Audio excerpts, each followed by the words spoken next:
So in this very important video, I'm going to be talking to you about how do we choose a self, and how you can choose a self for you, and what is the importance of choosing a self for a person. So I would like to tell you about a bit about the historical background. So when we look at back at history and what the way we used to live, because it is very important to look back at history because we still possess the same genes. So when we look back at history, we see people were living in tribes, and when they were living in those tribes, they were assigned a position by the whole members, but all of the members of that tribe. Either they were a leader, they were a provider, worker, whatever they were.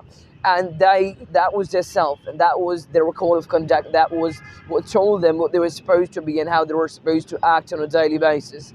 So not much has changed about us, because our progress, the modernity, the buildings that you can see behind me, we have progressed very fastly, but we have not evolved with that pace. And as a result, we still have the same thinking patterns, and so we still need people. Although we are very independent today, we don't need people for our food, we don't need people for anything material, but we still need people to tell us who we are and what ourselves is. And that is a very bad thing. That can be a very bad thing, because the time when we were living in those tribes, it was okay, but it was necessary for people to be between people. But since we're not living like that right now, therefore, it is absolutely necessary for us to know who we are and to be independent and to know who we are and to not need people to tell us that.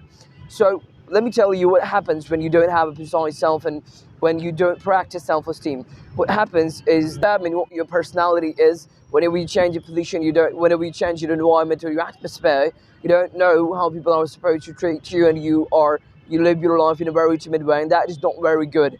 But on the other hand, if you have a very precise sense of self, you're very bold, you know who you are, you know what your laws are, you know how you're supposed to act in any kind of situation, and that's very good. Because and let me tell you one thing that will prove that we do need a self. Those people who have very high self-esteem, and versus those who don't have, when they, let's say, in the perspective of criminals, when they are put in solitary confinement, those who have a very high sense of self-esteem, they survive easily. In fact, that's a holiday for them.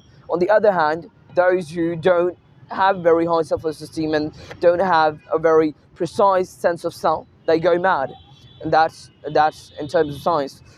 And that is what I want to tell you, that having a sense of self is so important, because what would happen if you don't have is that you would need people to tell who you are. But if you know who you are, you don't know people to tell you that, and you can yourself tell people who you are, and in a bold manner, and they will inevitably treat you like that way.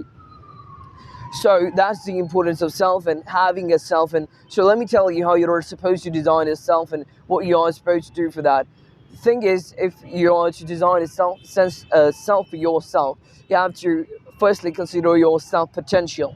You are nothing, you're a potential, you're a power. The power that can be channeled into anything, and that thing in any manner, and that manner is a self. So you have to go out, look at people, read about people, read biographies. That's a very good way. Read about people, know people, and judge what kind of people you're attracted to the most, what kind of people you tend to respect the most, and try to articulate their personality in your own mind. What their personality is, what they are made up of, what abilities and what qualities, what skills they are made up of, what experiences they went through in order to be like that. So you can make yourself like that as well by just simply copying them, and you will inevitably become like who you are, and that way you will inevitably devise your own sense of self. And that's a very easy procedure. That's a simple but not easy, because you have to constantly practice that self. You have to constantly practice being that self. Now imagine if you see a person whom you respect very much, would you expect him to do something very odd? No. We won't expect him to do something that's totally opposite to his personality. So that's what you're supposed to do. When you adopt a personality, don't do anything that's opposite to him. Don't betray yourself. That's what I mean to say. And keep on repeating to yourself, keep on repeating to your mind, keep on becoming more stronger and more bolder in your design, in your request to people. You don't have to request, you just have to declare it, that you are that person, and people are supposed to treat that way, and they will inevitably treat you like that, if you treat yourself like that.